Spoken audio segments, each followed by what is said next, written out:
I visited my son unannounced and found him alone fighting for his life in the hospital.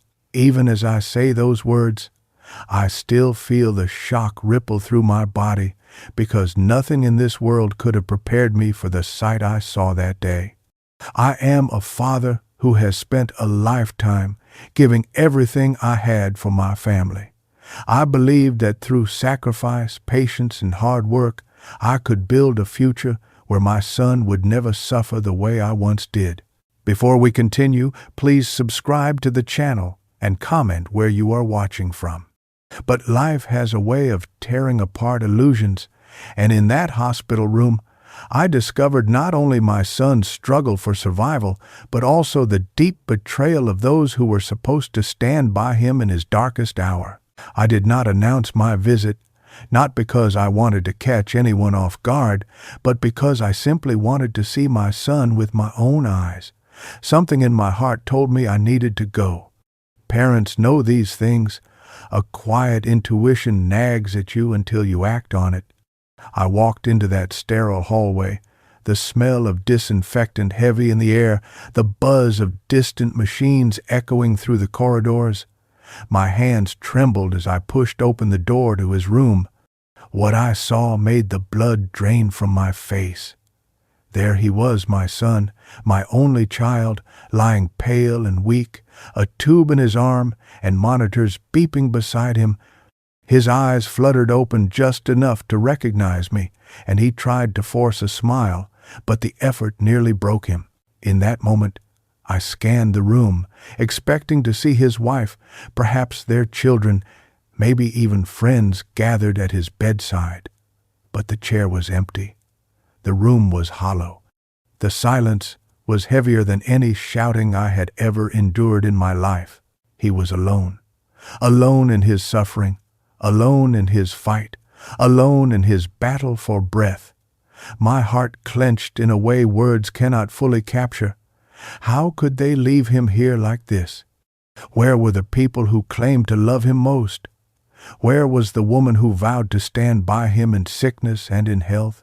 I gripped the side of his bed, my knuckles turning white. My voice caught in my throat, but I managed to whisper, "I am here now, son. You are not alone." He tried to respond, his lips moving soundlessly, and I knew he was trying to reassure me when it should have been the other way around. That cruel reversal struck me harder than any insult or wound ever had. Standing in that hospital room, staring at the fragile figure of the boy I had once carried on my shoulders, I felt something shift inside me. A storm brewed deep within my chest, a storm that would soon change everything, because this was not just an illness, this was abandonment.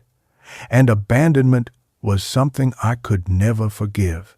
The air inside the hospital room was colder than I could have imagined, not because of the air conditioning, but because of the emptiness that wrapped around me like a shroud the moment I stepped in. My son lay there, frail and pale, machines keeping time with his shallow breaths, but what struck me even more deeply was what I did not see. There was no chair pulled close to his bedside, no half-empty coffee cup that would have suggested someone had been keeping vigil, no folded blanket tucked on the corner of the couch, no sign of family at all. The sterile white walls echoed a silence that felt heavier than any noise could have been, and I stood frozen, wondering how it was possible that my son, my flesh and blood, could be fighting for his life with no one by his side. Not his wife who had sworn to be his partner, not the children who had been raised in the warmth of his sacrifices, not a single friend or relative who should have been there offering comfort. The absence screamed louder than any voice ever could, and it pierced me to my core. I had come unannounced, yes, but surely love does not need an invitation. Surely a family does not need to be asked to stand by a man at his weakest. Yet here was my son abandoned in his hospital bed, his lips dry, his eyes heavy, his chest rising and falling with the help of machines, and all around him there was nothing but cold emptiness. I remember the way his eyes fluttered open when he saw me, and how in that brief moment of recognition a tear welled at the corner of his eye. He was trying to stay strong for me, but his loneliness had already betrayed the truth. He had been enduring this fight in silence, surrounded by walls and machines instead of people and love. The betrayal was not spoken aloud, but it was written in every detail of that room, in the untouched water jug at the side table, in the untouched food tray pushed aside, in the way the nurse whispered that it was good someone had finally come to sit with him. My mind reeled as I tried to make sense of it, but the answer was already there, heavy and undeniable. His wife had chosen not to be here. His children had not been brought to his side. The very people who should have been his anchor had instead abandoned him to drift alone in a sea of pain. And as I stood there, rooted to the floor, feeling the weight of this reality press down on me, a single thought burned in my heart. This was not just neglect, this was betrayal. And I would never forget the way it felt to find my son so utterly forsaken. As I stood in that cold hospital room, the sight of my son abandoned and frail pulled me backward into the corridors of memory, each step dragging me through the years of sacrifice I had shouldered for him, years where I gave everything I had so he could build a life better than my own. I remembered working double shifts, coming home long after the sun had set, my hands blistered and my back aching, yet still finding the strength to tuck him into bed and tell him stories about a brighter future. I never wanted him to feel the hunger I had known as a boy, or the crushing weight of debts that once loomed over me like a shadow. When he dreamed of going to college, I emptied savings accounts and sold off the few valuables I had left, never hesitating for a moment, because I believed in him and in the man he would become. I did not live for luxuries, I lived for him, and every dollar I earned, every hour I worked, every ounce of energy I poured out was for the life I wanted him to have.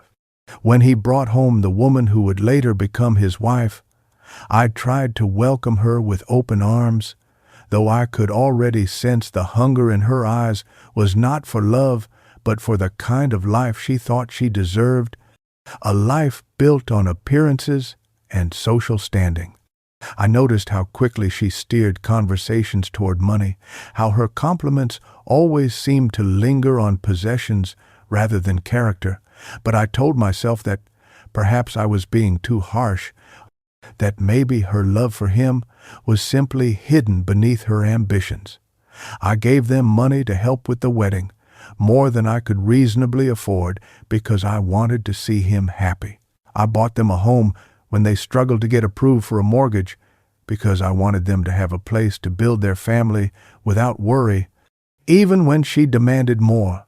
When her family whispered behind my back that I could do better for them, I swallowed my pride and gave again, because my son's smile was worth any price. I kept telling myself that it was normal, that young couples needed help, that maybe once she matured she would learn the value of gratitude.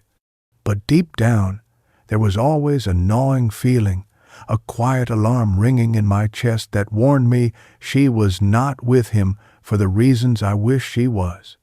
Still, I silenced it, because I did not want to believe my son had tethered himself to someone who cared more for status than his well-being.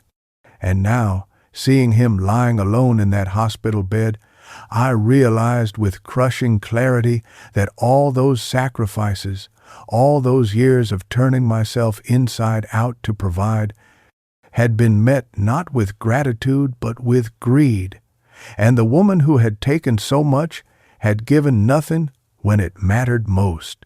As I remained by my son's side, watching the shallow rhythm of his breathing and listening to the steady beeps of the machines that now seemed to stand in for the family who should have been here, I could not stop my mind from circling the truth I had been trying to deny for far too long.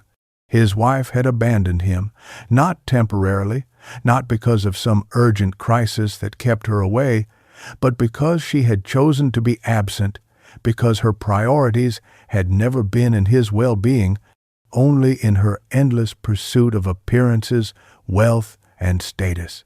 The nurses whispered it to me carefully, as though afraid of breaking my heart further, but I already knew. They told me she had not visited in days, that when she did come, it was never for long, and that she often arrived with her phone glued to her hand, snapping quick pictures for her social media before rushing off to some gala, brunch, or shopping spree. She never stayed to hold his hand, never stayed to wipe the sweat from his forehead or comfort him when the pain grew unbearable. She treated his suffering as an inconvenience to be endured at a distance, a blemish on the polished image she was so desperate to project to the world. I thought of the countless times I had heard her bragging to her friends about her designer handbags, about the dinners she attended in the city, about the vacations she demanded, each word dripping with entitlement, while my son worked himself to exhaustion just to keep up with her appetite for extravagance. And now, at the very moment when love and loyalty should have carried her to his side, when vows of in sickness and in health should have meant more than all the glittering parties and expensive shoes, she was nowhere to be found. The chair beside his bed was empty because she had chosen to sit at a table lined with champagne glasses instead. The bed tray that should have carried flowers or personal touches from his family was barren because her money had been poured into luxury boutiques instead. The silence of that room, so thick and suffocating, was not an accident. It was the direct result of her decision to abandon him when he needed her most. And as I sat there, my hand resting over his, bitterness welled up inside me like poison, for I understood in that moment that she had never truly loved him the way I had hoped she would, that she saw him as a provider, a source of wealth, a stepping stone for her own shallow ambitions, and now that he was weak, now that he could no longer play the role of the strong husband funding her lifestyle, she discarded him as easily as one discards last season's fashion. That realization cut me deeper than any knife ever could, and I vowed silently that she would not be allowed to continue living in comfort while the man she had promised to cherish was left to battle for his life in isolation.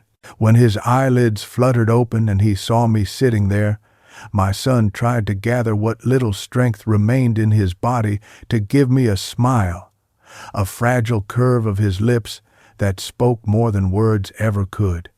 He was pale.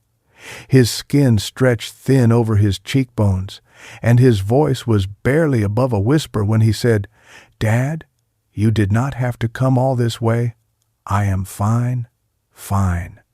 That word struck me like a cruel joke, for nothing about his condition was fine. The machines hummed and beeped around him. His chest rose and fell with visible effort, and the hollows under his eyes told the truth his voice tried to hide. He wanted to protect me from worry, even as he lay broken in that hospital bed, abandoned by the very people who should have been his protectors.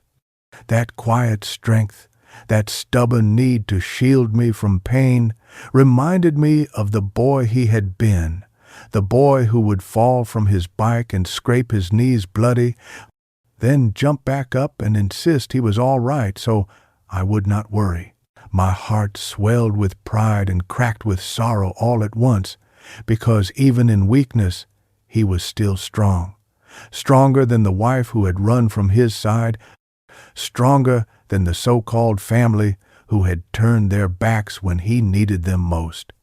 His smile was small, tremulous, but it carried the weight of defiance, as though he was telling the world that he would not let this illness define him, that he would keep fighting even if he had to do it alone. Yet behind that fragile smile, I could see the loneliness etched in his eyes, a loneliness that no machine could measure, no doctor could treat. And as he reached out his trembling hand, and I took it in mine, the storm inside me began to gather with a force I could no longer suppress. I had endured many indignities in my life, swallowed my pride more times than I could count, sacrificed until I was nearly hollow, but this was different. This was my son, the boy I had raised with every ounce of strength I had, the man I had supported through every hardship, and here he was reduced to frailty, while the one who had sworn to stand by him turned her back without a second thought. I smiled back at him, trying to match his quiet bravery, but inside me the storm raged hotter, thunderous with rage and betrayal, and though I did not speak it aloud, I knew something with unshakable certainty. This would not go unanswered. This abandonment, this cruelty, would ignite a fire in me that no amount of false smiles or hollow excuses could ever extinguish. I sat by his bed, the steady rhythm of the monitor ticking away like a metronome for my thoughts. And with every passing second, my rage grew heavier inside me, pressing against my chest until I thought it might break free. I had endured so much in silence, more than anyone should ever be asked to bear, because I told myself it was for my son, because I believed that love meant swallowing pain if it meant preserving his happiness. I remembered the years of biting my tongue at family gatherings when his wife made sly comments about how old-fashioned I was, mocking the clothes I wore, laughing at the modest car I drove, sneering at the life I had built with my bare hands. I remembered her parents with their arrogant smirks, their condescending advice, their endless suggestions that I should step aside and let the younger generation take charge of finances and decisions, as though I had not already given them everything they demanded. They saw me as a relic, a man too stubborn to die, a bank account they could tap when their shallow ambitions ran dry. And I let them, time and time again, because my son insisted it kept the peace, because he asked me not to stir conflict, because I thought that enduring their disrespect was a small price to pay for his comfort. Yet now, staring at him frail and pale, lying in that sterile bed while the woman who vowed to love him in sickness and health spent her days draped in luxury and laughter, I saw the truth for what it was. My patience had never been seen as strength, only as weakness. My silence had never been appreciated, only exploited. Every insult I endured, every belittling word they threw my way, had not built peace but had instead emboldened them to treat me and even my son as less than what we were worth. I thought back to the time she mocked the gift I gave them for their anniversary, saying under her breath that it looked cheap, not realizing I had overheard. I thought of the time her father dismissed my opinion about the property I had worked a lifetime to acquire, suggesting that he knew better because he had connections. I thought of the countless dinners where I was treated not as a man, not as a father, but as a stepping stone for their shallow ambitions. Each memory crashed against me like a wave, and together they built a tide of fury that I could no longer ignore. My son tried to smile for me, tried to shield me from his pain, but I knew the truth. He had been abandoned in his hour of need, and that betrayal was not just his to bear, it was mine as well.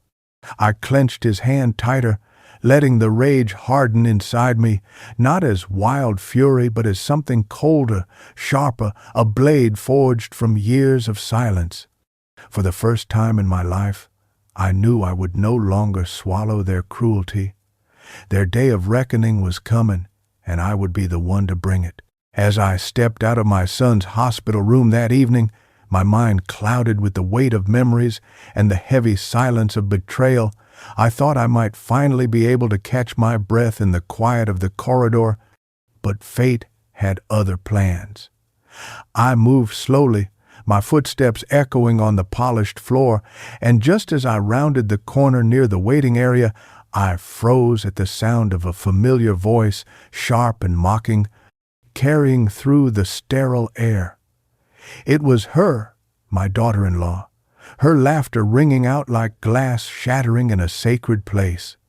I stood still, every muscle in my body tensed, my ears straining to capture every vile word. "Of course I'm not wasting my life babysitting a sick man," she sneered into the phone, her tone dripping with arrogance.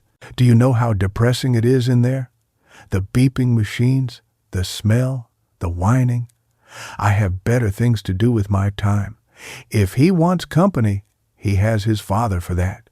I'm not throwing away my youth sitting in a hospital when I could be out enjoying myself." She laughed again, a laugh so callous it made the blood in my veins run cold. I felt my hand clench into a fist at my side, nails digging into my palm until pain shot through me, but I did not move. I forced myself to stand there, to listen, because every word was proof, every syllable a dagger confirming what my heart had already known. She continued, her voice lowering but still carrying enough venom to reach me. "Besides, what good would it even do? He's pathetic right now, lying there like that. Honestly, I can't even look at him without thinking of how much of a burden he's become. I didn't marry him to play nursemaid. I married him for a future, and if he can't provide it, well, that's not my fault." My jaw tightened, and for a moment I thought I might storm into the waiting area and confront her right then and there, but something inside me urged restraint. Instead, I stepped back, hidden in the shadow of the hallway, letting her words etch themselves into my mind like fire branding flesh. She giggled again, speaking of a shopping trip planned for the weekend, of cocktails with her friends, of dresses she simply had to buy, all while my son lay alone in his bed fighting for every breath. My heart pounded so loudly I feared she might hear it, but she never once suspected I was near. When she finally strutted away, her heels clicking against the tile, I stepped out from my hiding place, my body trembling, not from weakness, but from the storm inside me now raging with unstoppable force. I whispered to myself, "You will regret those words." And for the first time, I felt the bitter taste of justice forming on my tongue, a promise I intended to keep. As her footsteps faded into the distance and the echo of her cruel laughter dissolved into the sterile air, I stood frozen in that hospital corridor, my body rigid and my mind ablaze with a fury I had never known before. Until that moment, I had tried to convince myself that perhaps her absence was negligence, perhaps it was carelessness or selfishness born of immaturity. But what I had just heard tore away any illusions I had been clinging to. This was not negligence. This was cruelty. Cold, deliberate cruelty from a woman who had vowed to stand by my son, who had spoken sacred vows before family and God, only to trample them under the heels of her designer shoes. Her words replayed in my mind like poison. She would not waste her life babysitting a sick man. She thought of him as pathetic, a burden, an obstacle to the life of luxury she felt entitled to. Every syllable sliced into me like a blade, sharper and deeper than anything I had endured before. I had been insulted by her, mocked by her family, diminished in the eyes of those who believed money and status defined worth, but this moment was different. This was the final betrayal, a cruelty so profound it stripped away every shred of patience I had left. My fists clenched so tightly at my sides that my nails cut into my skin, and I welcomed the sting of pain, for it grounded me in the reality of what I had just heard. I had sacrificed decades of my life, worked myself to exhaustion, endured humiliation and disrespect, all to ensure my son would have a future worth living. And now, in his darkest hour, when love should have stood tall, she had chosen not only to abandon him, but to ridicule him, to cast him aside as though he were nothing more than a broken object she no longer wished to own. My heart ached for my son, lying alone in that hospital bed with no idea of the contempt being spewed about him by the woman he once believed would walk beside him for life. But alongside the ache came something else, something colder, harder, something I had buried deep for far too long. It was the resolve that enough was enough. No more silence, no more enduring. No more sacrifices made only to be spat upon. That moment, in the dim light of the hospital corridor, I felt the weight of years lift from me as they transformed into something sharper, into purpose. My son's abandonment was not an accident. It was a choice, a cruel and heartless choice, and it would not go unanswered. The blade of betrayal had cut through me, but what remained was not weakness, it was steel. And, for the first time, I allowed myself to embrace the storm within me, knowing it was no longer just grief or rage. It was justice demanding to be unleashed. That night the hospital felt like a courtroom, and I was the one who finally refused to be silent.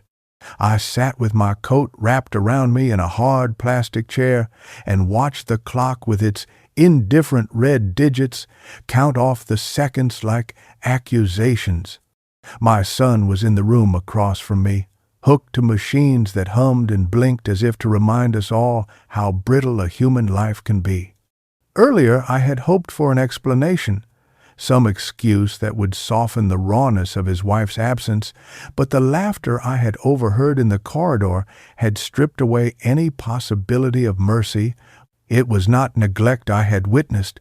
It was a deliberate disdain so brazen it left no room for misunderstanding. For years I had let slights slide like dust off my shoulder. I had smiled at petty insults at family dinners and swallowed barbed words about my old car and my plain clothes because my son asked me to keep the peace, because I told myself that love meant endurance.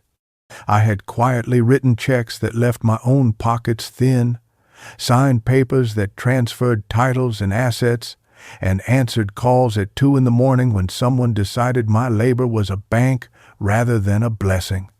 I told myself patience was a virtue, and that one day my sacrifices would be repaid in gratitude and dignity for the boy I raised. But the boy was lying pale and fragile now, and the gratitude was absent like a ghost. The woman who promised him fidelity and care chose handbags and brunch over his bed. The choice seared me clean of complacency. Sitting there, hand wrapped around my coffee that had gone cold, I felt a hardening beneath the sorrow. It was not the hot stupidity of blind rage, but the clear, cold resolution of a man who has been pushed past endurance and now knows exactly what must be done. I thought of every time I had bent to accommodate their temper and tastes, every moment I had been reduced to a source of money and nothing more. I thought of the whispered jokes at birthdays, the times I had been made to feel small, the casual cruelty that accumulates until it becomes a mountain. My silence had been mistaken for weakness. The choices made by others had been deliberate. I would no longer permit their calculus to stand. I promised myself a different kind of action, one built on the steadiness and patience I had always carried, but now directed with intent rather than submission. First, I would ensure my son's safety and dignity. Everything else would follow. I would call the lawyer I had avoided dragging into family disputes for years. I would inventory documents, deeds, accounts, anything that had been traded or relied upon. I would do it quietly and with the precision of a man who knows the value of proof and witnesses. I would not be messy in public or spectacle-driven. My aim was not to humiliate for pleasure, but to correct an injustice with the tools available to me. I pictured the choreography of steps like a map on my kitchen table, the names I would contact, the records I would pull, the legal levers I would set in motion. All the while I would hold my son's hand and remind him that he was not alone. The resolve inside me was steady and exacting. What had been betrayal would become a reckoning. What had been tolerated for years would be reclaimed. I let the clock run on, and the red numbers blinked their steady beat while I shaped my resolve into a plan that would not be undone. I began by treating it like any other problem I had solved in my life, with patience, preparation, and the quiet accumulation of facts. I had spent decades building a net under my family, and now I discovered the net had holes, and those holes would be mended on my terms, not theirs. I made the first call from the hospital parking lot while my son slept fitfully, my fingers steady despite the tremor in my chest, and I spoke to a lawyer I had kept on speed dial for years for reasons now crystallized into urgency. I did not shout or demand immediate action because haste attracts mistakes. I arranged a meeting for the coming morning, asked for an initial review of estate documents and a list of items that could be frozen or restructured in an emergency. From there, I spoke to a financial advisor I had known since before either of my children were born, a woman whose efficiency was matched only by her discretion. I asked her to pull account records, to look for joint signatures, power of attorney clauses, recent transfers, and any standing authorizations that might allow a woman with no apparent conscience to live beyond the means she truly owned. I moved like a man who had practiced restraint for years and now intended to weaponize that restraint into precision. I went home that night and emptied out the files I had kept in the top drawer of my study bookcase, the ones I had promised myself I would never need to use against my own family. Deeds to property I had bought with my own wages sat there, some in my name alone, some in trusteeships I had arranged, believing it would secure my son a peaceful future. Old canceled checks, mortgage papers, a small trust I had set up in my son's name in the quiet years when his career faltered. Each paper had a life of its own, and together they formed a map of how money and possession moved through our lives. She had always assumed that money flowed into their household freely, that I would continue to supply until my breath no longer answered. She had never read the fine print. She had not noticed the clauses that required spousal presence for certain disbursements, the sunset provisions that reverted ownership back to the original grantor if specific caretaking duties were abandoned, the trustee appointment I had quietly tagged to step in should the primary guardian fail to act in the beneficiary's best interest. I documented everything, scanned copies to a secure drive, and arranged a meeting with my lawyer late the next day. When we met, I was calm, almost boringly calm, explaining the situation without theatrics, laying the facts on the table, the overheard conversation, the nursing notes about attendance, the timeline of absences, and the financial instruments that would protect my son if used properly. My lawyer listened and then began to draw lines I had not seen, legal levers that could be pulled to freeze accounts, to remove access, to appoint an emergency guardian for health and finances, to contest a spouse's claims by proving abandonment and dereliction of duty. We discussed timing and optics because I did not want this to become fodder for gossip until the case was airtight. I met with the financial advisor the following afternoon, and we brushed through transaction histories, identified credit lines in the wife's name alone, and set alerts on investments that might be liquidated if she panicked. We also found the small trust I had set up years ago with a protective clause that could be activated in situations of abandonment, and the advisor explained how to initiate distribution to a conservator instead of a spendthrift spouse. All of this felt like chess. Each move prepared several steps ahead, and I loved the clarity of it. My rage had been channeled into something constructive, a mechanical plan that would restore what had been squandered through arrogance and neglect. I made a list of professionals I would call next: a private investigator if we needed more evidence, a notary to prepare emergency affidavits, a banker who owed me favors and could temporarily halt transfers with the right paperwork. I imagined serving papers not as revenge for revenge's sake, but as a reclamation of the security I had built with my own hands, a recovery of my son from those who had treated him as a cost rather than a companion. In the quiet of my house that night, I felt strangely unburdened, like a man who had finally decided to stop carrying other people's indifference as if it were his fault. The plan was not cruel in its intent, only inevitable in its consequence.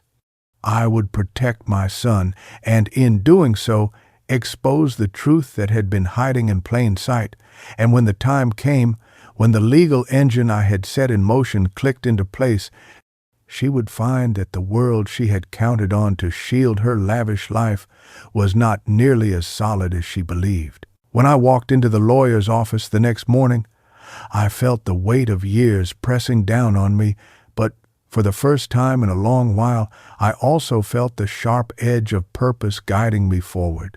The man I had retained for years but rarely needed sat across from me. His suit crisp, his desk neat, his expression unreadable in the way only seasoned professionals can manage. He listened without interruption as I recounted everything, from the emptiness of my son's hospital room to the words I had overheard spilling like venom from his wife's lips. His eyes never wavered, his pen moved sparingly, and when I finished, he leaned back in his chair and steepled his fingers, a small nod breaking the silence. "You did the right thing by coming to me," he said evenly, his voice steady, a stark contrast to the storm raging inside me. Then, piece by piece, he began laying out a strategy, not a wild act of vengeance, but a precise plan built on law, logic, and precedent. We went over the documents I had brought: property deeds, trust agreements, accounts I had structured years ago with protective clauses that were now the very foundation of our case. He explained how abandonment could be proven, how medical staff testimony and absence records could serve as undeniable evidence of her neglect, how the recordings of her own words, should they be needed, would dismantle any claim she might try to fabricate about loyalty or care. Calmly, he drew a timeline of actions on his legal pad: file an emergency petition for conservatorship over my son's affairs, freeze marital accounts to prevent further depletion, and initiate proceedings to challenge her spousal rights based on documented neglect. Every step was logical, defensible, and devastatingly effective. I watched him work, and for the first time since I had discovered my son alone in that sterile room, I felt a sense of control returning to me, as though my grief and rage had been transmuted into something far stronger: resolve backed by law. He looked me in the eye and reminded me that what we were doing was not petty revenge, but protection, that the law provided tools for situations exactly like this, where a spouse's negligence endangered the well-being of the very person they vowed to protect. I knotted my throat tight because I understood that better than anyone. Together we refined the plan, filling in every gap, preparing every document. He made calls in front of me, his voice professional and efficient, instructing his assistants to begin drafting petitions and pulling precedents, each word like a nail sealing the coffin of the woman who had thought herself untouchable. By the time I left his office, a folder of papers tucked firmly under my arm, I knew I was no longer fighting alone. I had an ally who spoke not in anger, but in the steady, undeniable language of the law. And with his guidance, I would not only shield my son from further betrayal, but ensure that her greed, her arrogance, and her cruelty would be dragged into the light for all to see. The first strike was quiet, almost invisible, but its echo was louder than any confrontation could have been. With the lawyer's guidance and my financial advisor's precision, we froze several key accounts that my daughter-in-law had grown used to draining without a second thought. Credit cards tied to joint funds were suspended, discretionary spending accounts were locked, and the lines of easy money she had once paraded through boutiques and high-end restaurants suddenly vanished into thin air. I imagined the scene when her card was declined, how her painted smile must have faltered, how her carefully cultivated air of superiority must have cracked the moment the machine beeped its denial.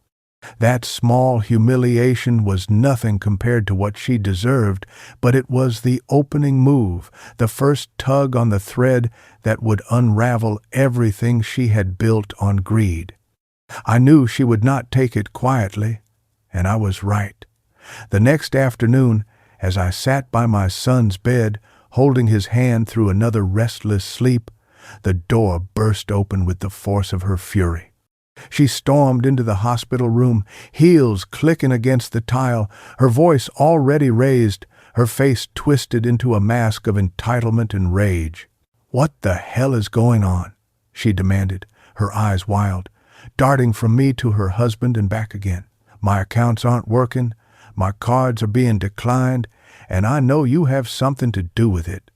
She spat the words as though they were poison, as though the thought of losing access to money was more painful to her than seeing her husband lying pale and fragile in the bed beside her. I rose slowly from my chair, deliberately calm, my expression controlled even as her shrill accusations echoed through the room. "Perhaps you should sit down," I said, my voice low, even unshaken. But she did not sit. She paced instead, her manicured hands slicing through the air, her voice rising higher with every sentence. "Don't play games with me, old man. You think you can embarrass me? You think you can cut me off like some child? I have rights. I am his wife. You can't do this to me." My son stirred in the bed, his eyes flickering open with confusion, his weakened voice whispering her name. For a brief moment, her tirade faltered, but only long enough for her to glance at him and scoff. "Look at you, lying there while your father pulls the strings. Do you have any idea what he's doing to me?" That was the moment I knew the trap was closing. She was panicking, her greed exposed in front of the very man she had abandoned, her mask slipping as her desperation took over. And while I stood silent, my fists unclenched, my gaze steady, I let her words hang in the air like evidence in a courtroom, because the more she raged, the clearer it became to everyone who she truly was. This was only the beginning, and she had no idea how much further she was about to fall. She stood there, at the foot of my son's hospital bed, like a viper coiled to strike, her voice slicing through the sterile air with venomous precision. "You think you can control me? You think you can humiliate me like this?" she hissed, her eyes blazing with the kind of arrogance that had long been her shield. "I am his wife. I have every right to his money, his assets, his life. Who are you to decide what I can and cannot do?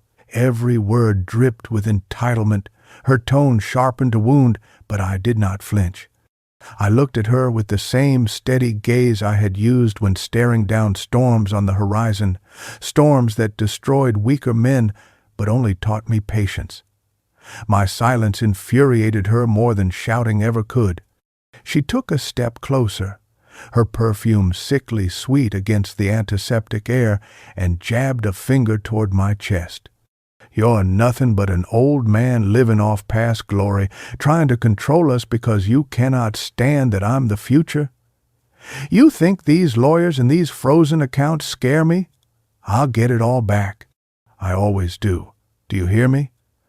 Her words were cruel, yes, but beneath the arrogance was the tremor of fear, the first crack in the mask she wore so proudly. I let her finish, let her venom spill into the room, and then I spoke, my voice calm, deliberate, unshaken. I hear you, I said evenly, and so does he.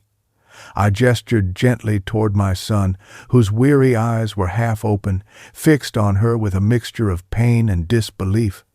He hears every word you say, and now he knows what your vows truly meant. For a moment she faltered, her lips parting, but pride forced her chin up again. She scoffed, the sound hollow. He knows I married him for a better life. What's the use of pretending otherwise? If he cannot give me that any more, then why should I waste my time? The cruelty of her confession hung in the room like smoke, acrid and undeniable. Nurses passing in the corridor paused, their ears catching fragments, witnesses inadvertently drawn into the truth unraveling before them. I straightened my shoulders and looked her directly in the eye, my expression calm but resolute. You've said enough. The world will not need my words to condemn you. Your own will be more than enough. She blinked, caught off guard by my composure, expecting rage and finding instead a wall she could not scale. The silence between us was sharp, broken only by the steady beep of the monitor beside my son's bed. She tried again, weaker this time, her voice rising with desperation. You cannot take everything from me. You wouldn't dare. My response was steady, a declaration wrapped in steel. I do not need to take anything from you. You've already given it away. Every insult, every abandonment, every cruel word you've destroyed yourself. All I am doing is removing the mask so the world can see what you are. Her face drained of color as the weight of my words settled over her. For the first time, her arrogance faltered, and I saw the flicker of panic I had been waiting for. I remained calm, unmovable, the storm inside me no longer raging wildly, but sharpened into unshakable resolve. She had drawn her blade of cruelty, but I had answered with something far stronger, truth. Her fury finally cracked through the thin layer of composure she had tried to maintain, and in that instant the mask she had worn for years shattered beyond repair. Her face twisted with rage, her voice rising until it carried down the hospital corridor, sharp and venomous, impossible to ignore. "He's a burden!" she screamed, her manicured hands clenched into fists at her sides, her eyes blazing with contempt as they flicked toward my son's frail figure in the bed. "Do you hear me? A burden! I never signed up to play nurse to a useless man wasting away in a hospital. I stayed because of the money, because of the life I thought I was going to have, not to spend my best years chained to a weakling." The words struck like daggers, each syllable slicing not just through me but through my son, whose tired eyes filled with a glimmer of pain that no medicine could dull. The room itself seemed to recoil from her cruelty, the steady beeps of the monitor suddenly louder, the air itself colder.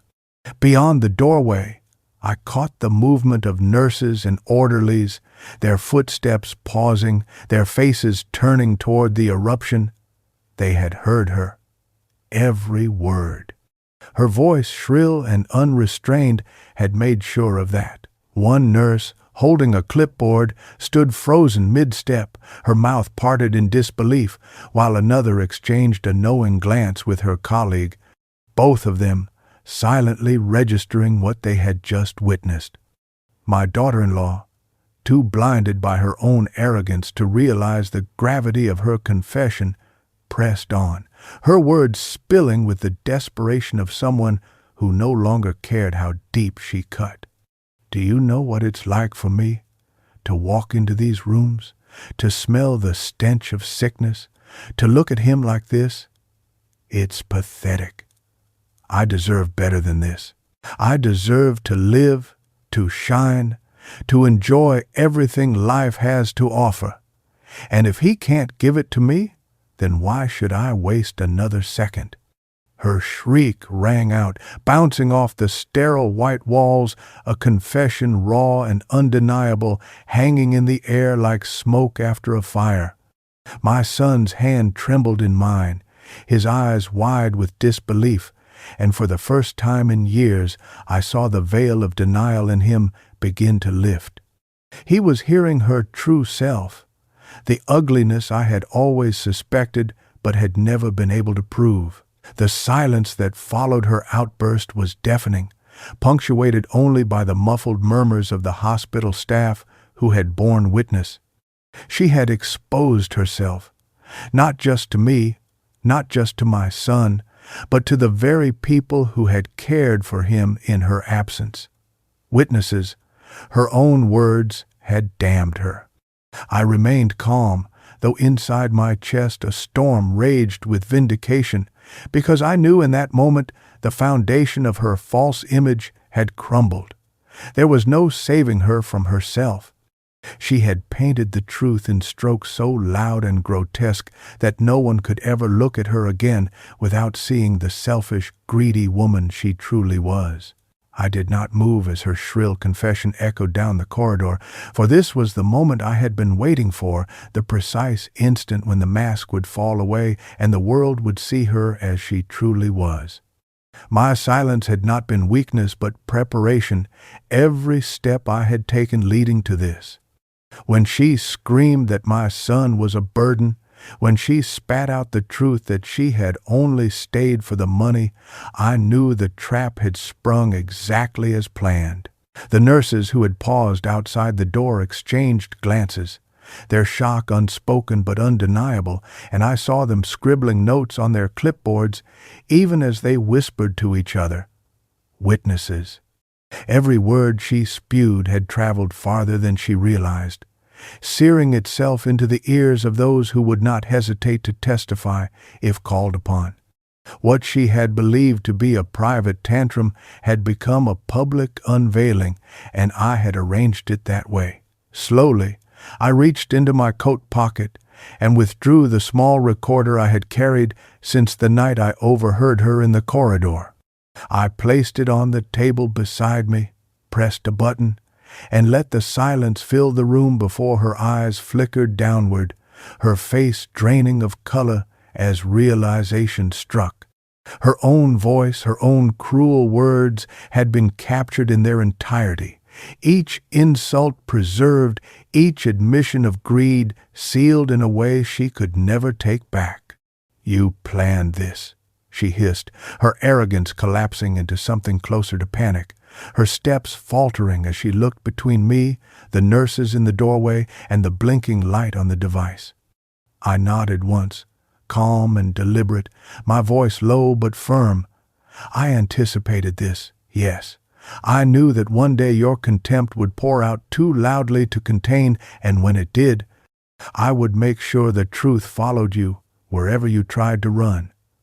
She opened her mouth to scream again, to hurl another insult, but the words caught in her throat as I lifted a folder from the chair beside me and slid it onto the table. Legal documents, neatly bound, prepared by my lawyer in anticipation of this very moment. Petitions for conservatorship, motions to freeze assets, affidavits prepared for immediate filing, all signed and ready. The weight of them was not in the paper, but in the law behind them, in the years of sacrifice that had given me leverage she had never imagined. Her face twisted in disbelief as she reached for the folder, her fingers trembling, her eyes scanning the top sheet where her own negligence was laid out in cold legal language. The panic in her eyes was confirmation enough. "No," she whispered, her voice cracking. "You cannot do this to me." My answer was steady, unyielding. "You did this to yourself. Every cruel word, every absence, every selfish choice, you laid the groundwork for your own undoing. All I did was bring it to light." Behind her, the nurses lingered, their expressions grave, their presence a reminder that she had not only condemned herself in private, but in public. Her cruelty had finally been weaponized against her, and as she stood trembling in the sterile hospital room, surrounded by witnesses, recordings, and documents, the trap I had built snapped shut with finality. That evening, when the echoes of her outburst had faded and the hospital had settled into its uneasy quiet, I sat at my son's bedside and knew the time had come to reveal everything. His eyes, weary and heavy-lidded, turned to me with a mixture of confusion and dread, as though part of him already suspected but could not yet bring himself to believe. I reached for his hand, fragile and trembling in mine, and I told him the truth without embellishment because lies had already stolen too much from him. I recounted the conversation I had overheard in the corridor, her laughter as she mocked him to her friend, her words about not wasting her life babysitting a sick man. I told him how she had stormed into his room, raging about money, about rights, about appearances, never once speaking of love or loyalty.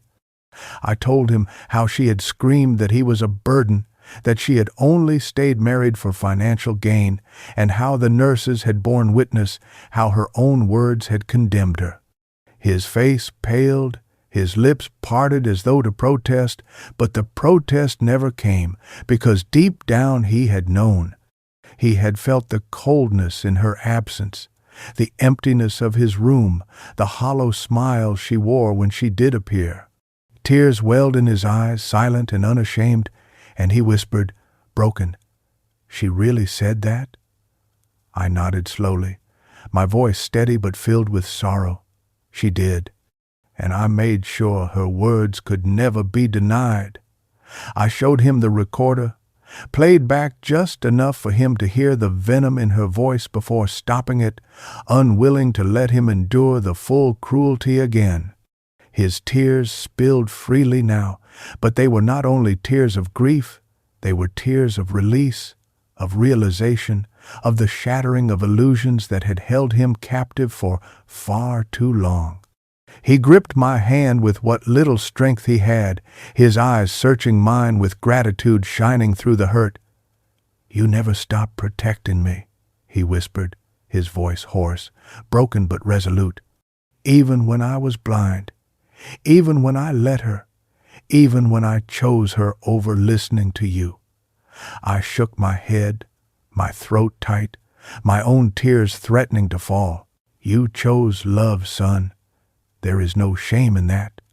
The shame is hers, and hers alone. My love for you has never wavered, and it never will." His body trembled, not just from weakness, but from the weight of the truth settling into him, and I could see both the devastation and the relief etched across his face. He finally saw her for who she was, but he also saw me, saw the sacrifices I had made, the strength I had carried, the love that had never faltered. And in that moment, as he pressed my hand to his chest and whispered, "Thank you, Dad," I knew the storm I had endured had not been in vain, for he finally understood the depth of her betrayal and the strength of my love. The wheels of justice turned quickly once the documents were filed, faster than she ever imagined possible, because every word she had hurled in her arrogance had already dug the grave of her own defense. Within days she was served, the crisp envelope handed to her with the weight of inevitability, divorce papers that did not just sever her ties to my son, but stripped away every claim she thought she had to the life she believed was guaranteed. I watched from the hospital window as she stood outside in the parking lot, her voice rising in futile outrage as she read the papers, her manicured fingers trembling, her face pale beneath layers of carefully applied cosmetics.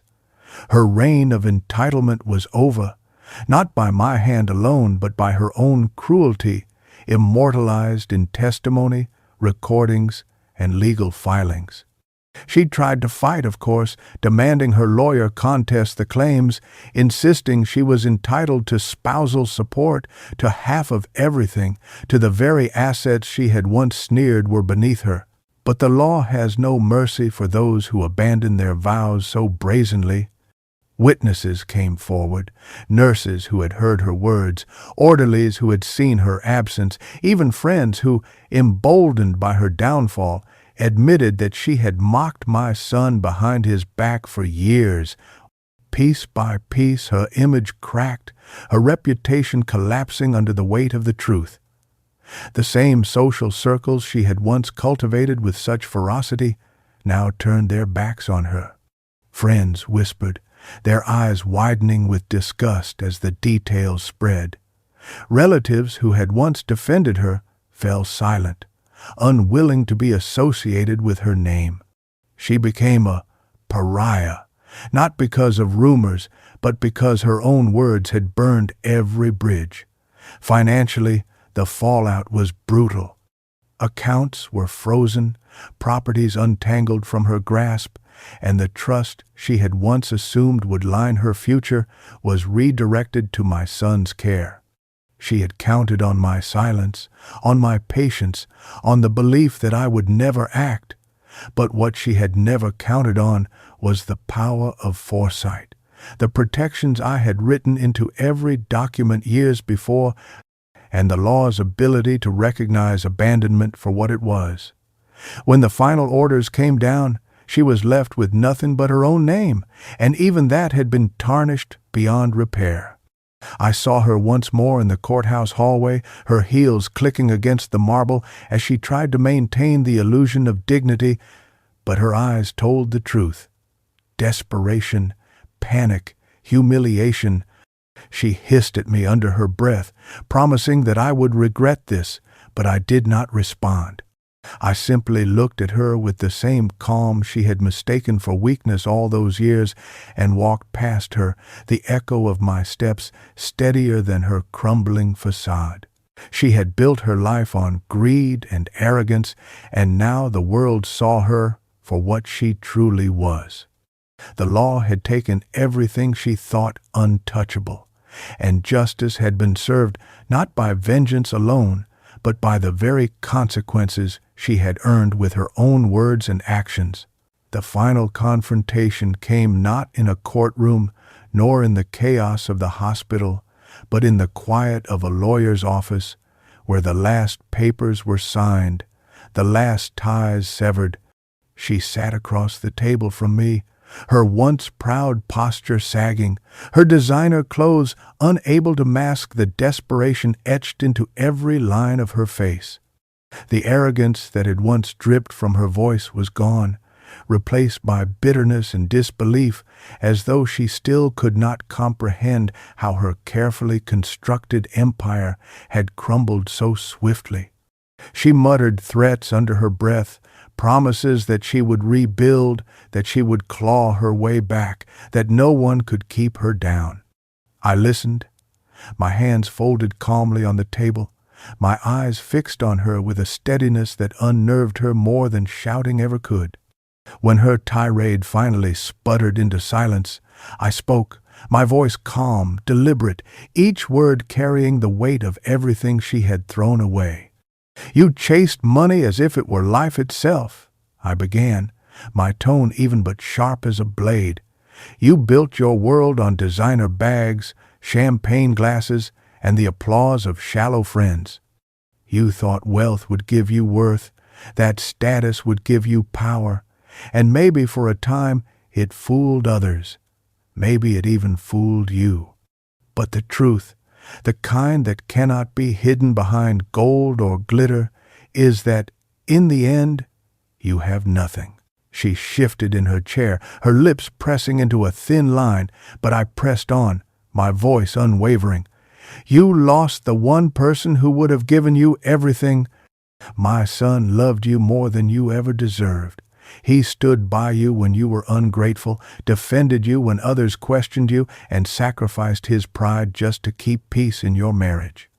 He would have given you a life filled with loyalty, respect, and love that no amount of money could ever buy. And you threw it away.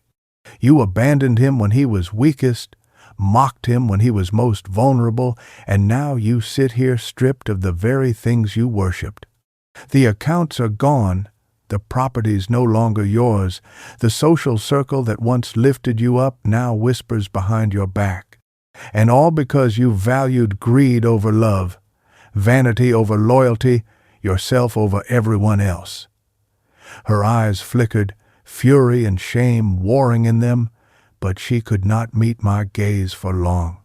She looked down at her manicured hands, hands that once clutched shopping bags and champagne flutes, now trembling as they fidgeted with the edge of the divorce decree. I leaned forward slightly, lowering my voice, each word deliberate and final.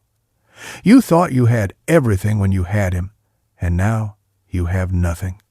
You chose this path, and all you're left with is an empty name and a hollow life. That is the price of your choices." The silence that followed was heavy, suffocating. She said nothing, only sat there, her jaw tight, her eyes glistening with a rage she could not release. I rose, gathering my papers, and with a final glance at her, I spoke the last words she would hear from me. "I do not hate you. I pity you, because while you chased money, you lost everything that truly mattered." Then I walked away, leaving her to sit alone with the ruin she had brought upon herself. As the weeks passed and my son's strength slowly returned, I found myself spending long hours by his bedside, not out of duty but out of choice, because now the silence in the room no longer felt heavy with abandonment, but warm with the quiet presence of love. Each day his color improved, each day his voice grew a little stronger, and with every step of his recovery, I felt a weight lift from my shoulders, a weight I had carried for years without admitting how heavy it had become. He was free now, free from the chains of a toxic marriage that had drained him, free from the cruel mockery of a woman who never saw his worth, free from the shadow of her family's greed and arrogance. And I too was free, vindicated at last after years of biting my tongue and suffering indignities in silence. Justice had been delivered, not in the form of violence or vengeance, but through the steady hand of truth and law. I would sit there and watch him sleep, his breathing steady, and think back on everything that had brought us here, the sacrifices I had made, the insults I had endured, the storm of betrayal that had nearly broken me. And yet, in the end, I had prevailed, not because I was louder or crueler, but because I had been patient, watchful, and resolute. The irony was not lost on me that the very qualities she had mocked, my restraint, my silence, my old-fashioned values, were the same weapons that had undone her. When friends came to visit him, their faces filled with genuine concern. I could see in their eyes that the story had already spread, that they knew what she had done, that they recognized who had stood by him and who had not. There was no need for me to say anything. Her reputation had collapsed under the weight of her own words. while my actions spoke louder than any accusation could have. My son, once hesitant to acknowledge the truth, now grasped my hand with gratitude every time I entered the room, his voice soft but certain when he whispered, "I see it all now, Dad. I finally see." That simple acknowledgement was more valuable to me than any fortune, for it meant he understood the depth of my love and the strength of my resolve. At night, when I left the hospital and returned to the quiet of my home, I would sit in my chair and allow myself a rare moment of peace. For the first time in years, I no longer felt like a man fighting shadows. I had confronted them, defeated them, and emerged with my dignity intact. Justice had not only protected my son, but restored a sense of balance to my life. And as I sat there, the storm inside me finally calmed. I felt a profound sense of vindication, knowing that the woman who had once tried to strip us of everything had ended up with nothing, while my son and I, though scarred, still had each other, and that bond was stronger than ever. For most of my life, I believed patience was my greatest strength. The ability to endure insults without response, to sacrifice without complaint, to let cruelty wash over me like rain on stone. I thought that was what made me noble, what made me a good father, what would ensure peace for my son. But standing here now, at the end of this long and bitter trial, I see the truth with a clarity I never had before. Patience alone does not protect the innocent. Patience alone does not shield a man from betrayal. Patience kept me silent while my son's wife grew bolder in her contempt. It allowed her greed to fester unchecked. It gave her the confidence to believe she could abandon him without consequence. Patience, without resolve, is nothing but permission for cruelty to thrive. What saved my son was not my willingness to wait, but my decision to act, my choice to sharpen every sacrifice I had made into a weapon of justice. The deeds, the trusts, the financial structures I had built quietly through the years were not born of patience, but of foresight, and when the time came, it was my resolve that brought them to bear. It was justice, delivered not in anger but in precision, that stripped her of the power she had abused and revealed her to the world as the hollow woman she was. I once thought I was strong because I could endure. Now I know I am strong because I refuse to allow that endurance to be mistaken for weakness. My son is recovering, his spirit no longer shackled to a woman who mocked his very existence. I am at peace, not because I waited long enough for life to turn itself around, but because I chose to take the reins and ensure that justice was done. And if there is one lesson I will carry to my final days, it is this: patience has its place, but resolve and justice are the true guardians of those we love. Without them, sacrifice is wasted. With them, even the most profound betrayal can be answered, and peace, true peace, can finally be earned. Your time means a lot. Thank you for listening to my journey. If you enjoyed this story, don't forget to like the video, subscribe to the channel, and share your thoughts in the comments. To hear the next story, just click the box on the left.